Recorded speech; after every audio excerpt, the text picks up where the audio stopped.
প্রধানমন্ত্রীর দায়িত্ব নেয়ার পর প্রথম বিদেশ সফরে দেশের মানুষের স্বার্থ রক্ষার চেষ্টা করা হয়েছে জানিয়েছেন তারেক রহমান।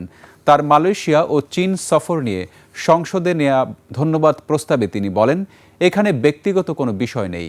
এ সফরে যদি ভালো কিছু অর্জিত হয় তবে সেটি বাংলাদেশের অর্জন।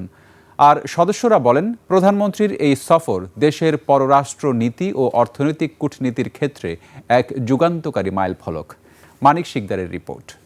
মালয়েশিয়া এবং চীন সফরের ফলে ত্রয়োদশ সংসদ বাজেট অধিবেশনের ১৬তম দিন। অধিবেশনের শুরুতে স্থানীয় সরকার মন্ত্রী মির্জা ফখরুল ইসলাম আলমগীর প্রধানমন্ত্রীর মালয়েশিয়া ও চীন সফরের সাফল্য নিয়ে ধন্যবাদ প্রস্তাব উত্থাপন করেন।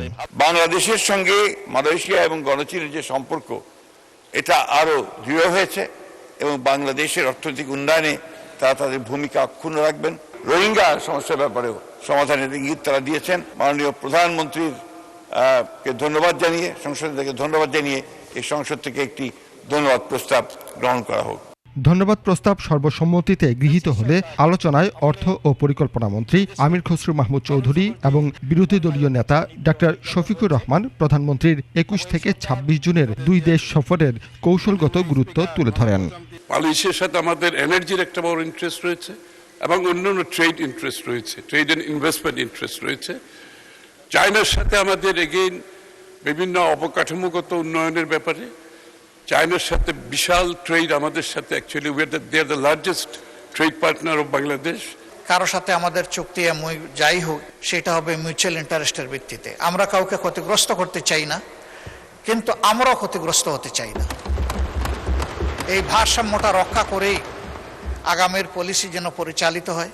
ধন্যবাদ প্রস্তাবের জবাবে সংসদ নেতা প্রধানমন্ত্রী তারেক রহমান বলেন, এখানে কোনো ব্যক্তিগত বিষয় বা স্বার্থ জড়িত নেই। যে কোনো ভালো অর্জন বা সফল সফরের মাধ্যমে যদি ইতিবাচক কিছু অর্জিত হয়ে থাকে তবে তা একান্তই বাংলাদেশ এবং দেশের মানুষের অর্জন। বাংলাদেশের মানুষ আমাদেরকে দায়িত্ব দিয়েছে তাদের স্বার্থ দেখার জন্য। আমাদের দলের অবস্থান থেকে আমরা একটি স্লোগান ব্যবহার করি, সেটি হচ্ছে যে বাংলাদেশ ফার্স্ট বা বাংলাদেশ প্রথম।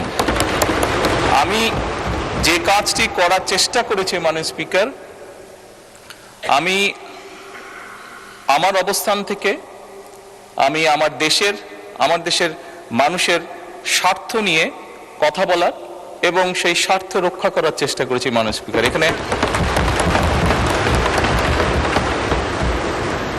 এখানে আমাদের কারোরই কোনো ব্যক্তিগত কোনো বিষয় নেই। প্রধানমন্ত্রী সংসদের সব সদস্যকে, বিশেষ করে বিরোধী দলীয় নেতাকে ধন্যবাদ জানান। দেশের জন্য, দেশের মানুষের পক্ষে কাজ করার জন্য, সেজন্য আবারও আমি আমার ব্যক্তিগত পক্ষ থেকে সকল সদস্য, বিরোধী দলীয় নেতা সহ সকল সদস্যকে আন্তরিকভাবে ধন্যবাদ জানাচ্ছি। মানিক শিকদার, ২১ টেলিভিশন, ঢাকা। ধন্যবাদ।